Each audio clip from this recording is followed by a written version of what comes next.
Good afternoon, and thank you for joining us for the 68th Annual Holly Hall Silver Tea.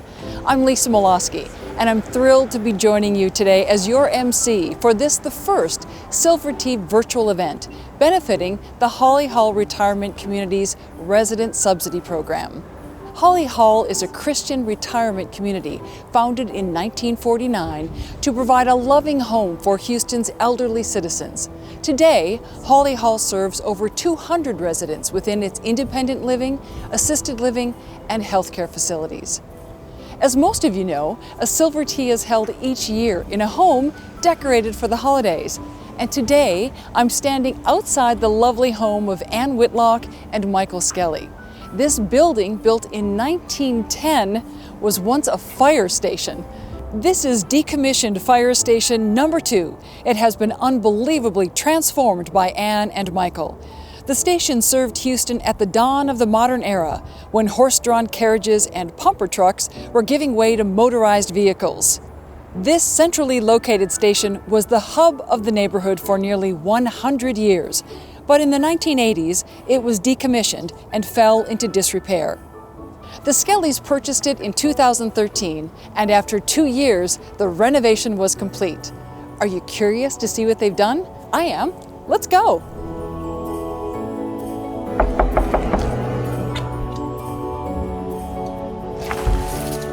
Hello, I'm Ann Whitlock. And I'm Michael Skelly. Welcome to our home. The ceilings in the lower level of this former fire station are 13 feet high. So the key to decorating for Christmas here is oversize. As you can imagine, very few of the decorations I had from my previous house worked in this large space. I commissioned Kimberly Taylor with Christmas by Taylor Design to create the split door wreaths on the front doors, which measure over 7 feet in diameter. We also created garland swags to frame each of the 4 11-foot door arches. The Christmas tree stands over 12 feet tall and has a yearly theme, but always includes the personal family ornaments that make it special to us. Given the size of the room, we could fill it with a lot of Christmas decorations, but then I would need to figure out an off-site storage facility, and we're not ready to go there. Instead, we focused on bold statements that create warmth and personality and leave it to the people who inhabit our Christmas space to make it festive. The fire station has these really high ceilings, and there's a few reasons for that.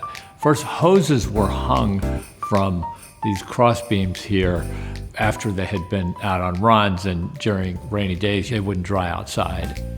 When we first came upon the fire station, it had these like horizontal grooves in the floor, and the floor was sloped because they had to evacuate horse waste. And it had these grooves because when the horses had to get out of the station in a hurry to respond to a call, they needed a little extra traction to kind of get some momentum going, so they had these grooves in the floor. When we moved in, obviously we didn't need to evacuate waste, and we wanted a nice flat floor, so we poured this in, and that also gave us the opportunity to put in electrical and other modern things in the floor of the fire station. One of my favorite firehouse highlights is in the kitchen. We worked with the Houston Fire Academy to source original woven linen fire hoses, like the kind used on horse-drawn pumper trucks in the 1920s, through the modern engine trucks of the 1980s. We had East End artist and fabricator James Dawson create this custom counter with glass top display case where he artfully coiled the hose you see here. Obviously, no firehouse is complete without poles.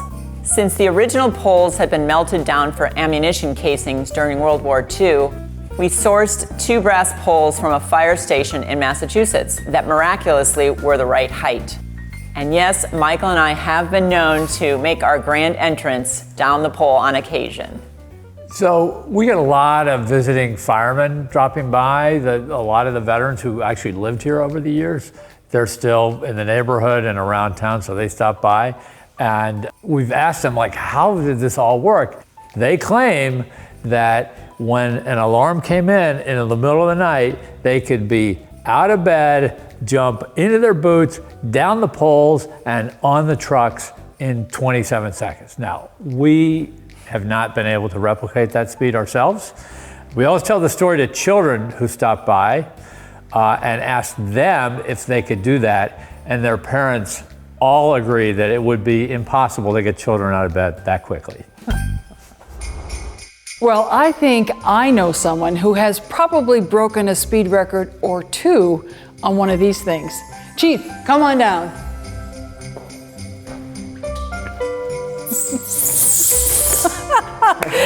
Yay! Ladies and gentlemen, Houston Fire Chief Samuel Pena. Chief, are there still fire poles in fire stations in Houston? We actually do. Some of our older fire stations, especially inside the loop. Well, that's fantastic. Well, ladies and gentlemen, Chief Pena is being recognized today for his dedicated service to the Houston community.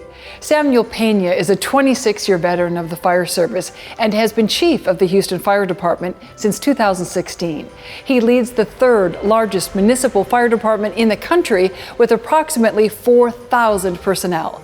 During the last 10 months, Chief Pena has guided the HFD through unprecedented working conditions.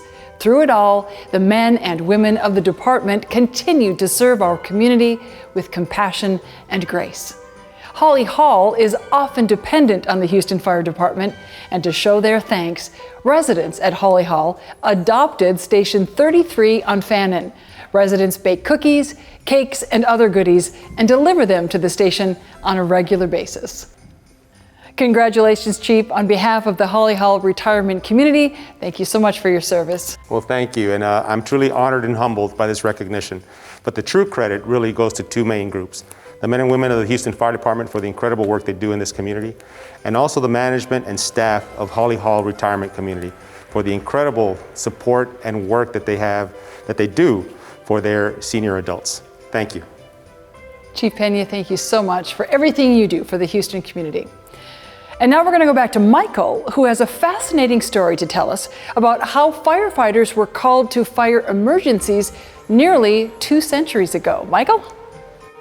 One of my favorite remnants from this old fire station is this wall right here with the old codes from an original Gamewell system. Now, Gamewell systems were basically like private networks whose technology dates back to the mid-1800s. And Mr. Gamewell came up with a system of basically dedicated circuits that ran out to call boxes around the neighborhood. And y'all will remember as children, you see these red call boxes that if you pull this alarm, it would summon the local fire department, and you double dog dare your friends to pull this thing, which of course, hopefully nobody ever did. But that sent a signal to the fire station, and a little teletype type machine would print out a code. And on the wall here was basically the cheat sheet for that code. And so the number would come in, they'd match it up, and they go, okay, let's go out there. They go to the firebox. That's where the fire would be, and whoever pulled the alarm presumably would tell them, fire's over here. And so as we scraped down in this particular area, we began to see sort of the outlines of some addresses from around the neighborhood. And we ended up sort of putting a veneer on the wall to seal all the chip paints in.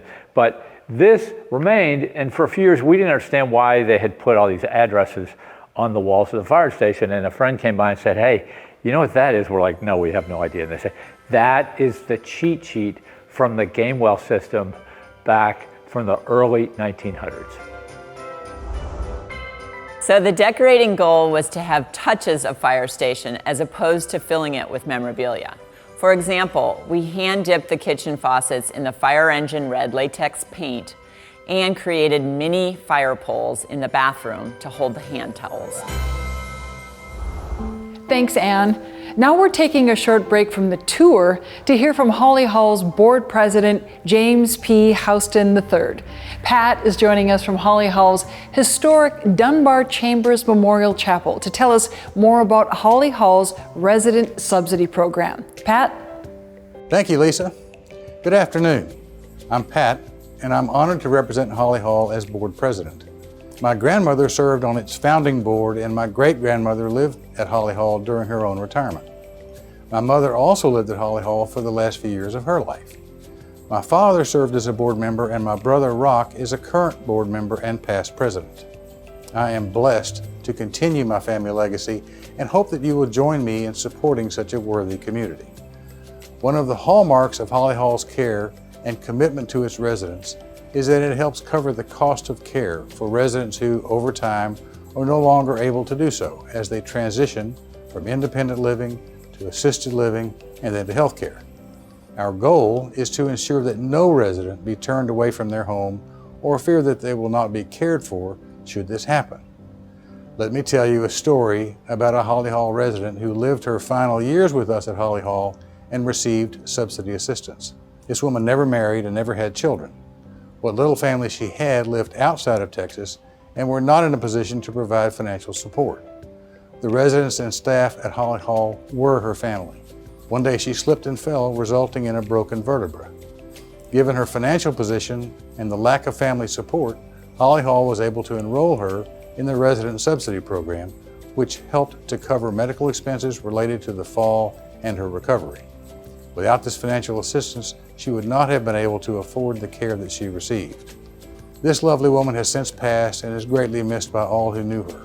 We are proud to have been considered her family and to have given her high-quality care in a loving home until the end of her life. When residents find themselves in a similar situation, Holly Hall can subsidize their cost of care. Your support today will give all residents peace of mind. Please text TEA to 74121 now and show your support. Thank you. We feel blessed to partner with you as we add years to life and life to years for our senior adult family. Now let's send it back to Lisa at the fire station. Thank you, Pat. What a beautiful story about such an important program. Ann and I are now upstairs on the second floor of this 110-year-old fire station in the East End of Houston. Ann, tell us about what you've done upstairs. While the downstairs is our community space, the upstairs really is our private space. And we wanted there to be a transition from public and historic to more private and modern. So we put glass sidewalls at the turning points of the stairway to signal this transition.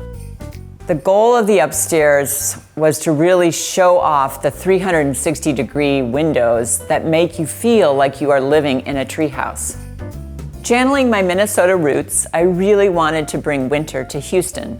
So in this year's decorations, you see a lot of white, like the snow in Minnesota. The ceiling and walls are also white, and the furniture reflects the pops of color found in nature: emerald green, rust, and eggplant. Our art is personal and reflects the places we have lived and traveled. Bedroom sizes were minimized in order to maximize the open public spaces. We are empty nesters, and so when our kids come home, we want to maximize family space. Ann, this is an absolutely gorgeous space. Thank you so much for welcoming us to your private space.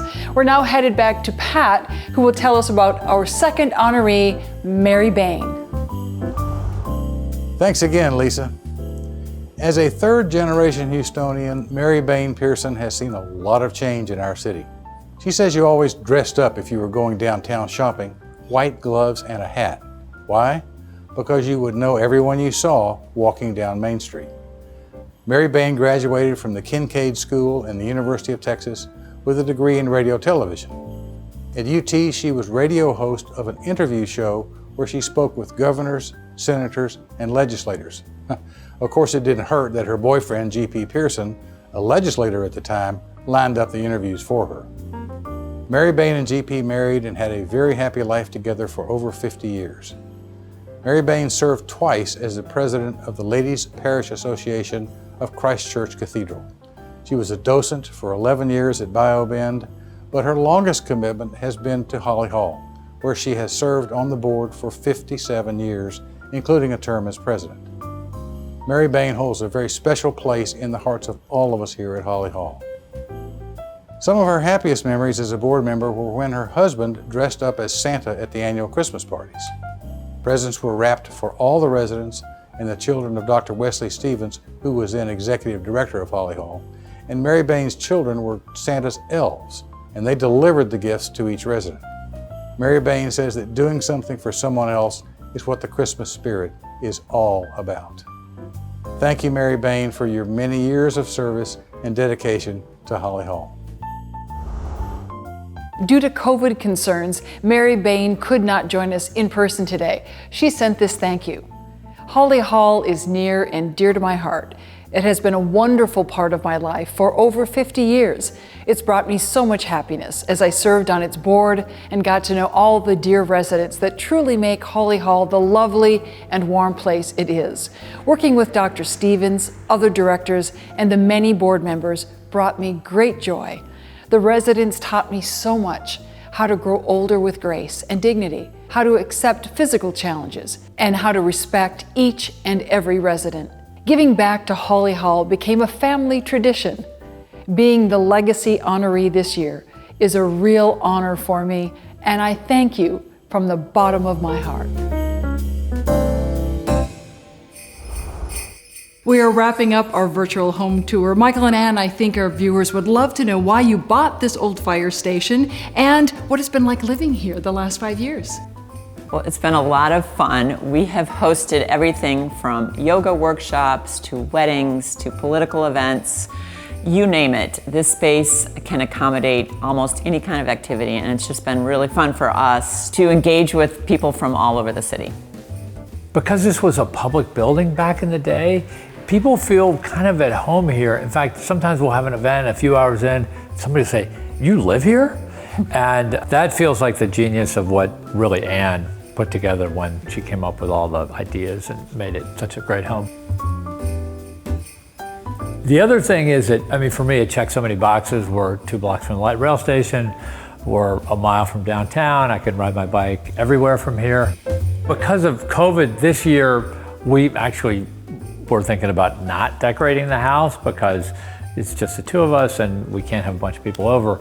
But when Holly Hall came to us with this idea of doing a virtual event here, that was a slam dunk, and it gave us, well, gave Ann especially, the excuse to go all out decorating the home. So thank you all for your support of Holly Hall, and we're delighted to have played a small part in this holiday celebration, and hope you will as well. Thank you.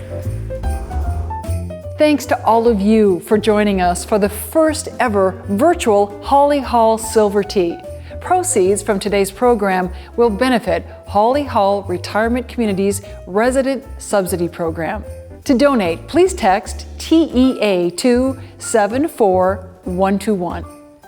Congratulations again to our 2020 honorees, Chief Pena and Mary Bain. And on behalf of everyone at Holly Hall, we wish you blessings for this holiday season. Thank you again for your partnership as we add years to life and life to years for our senior adult family. Thank you again for joining us.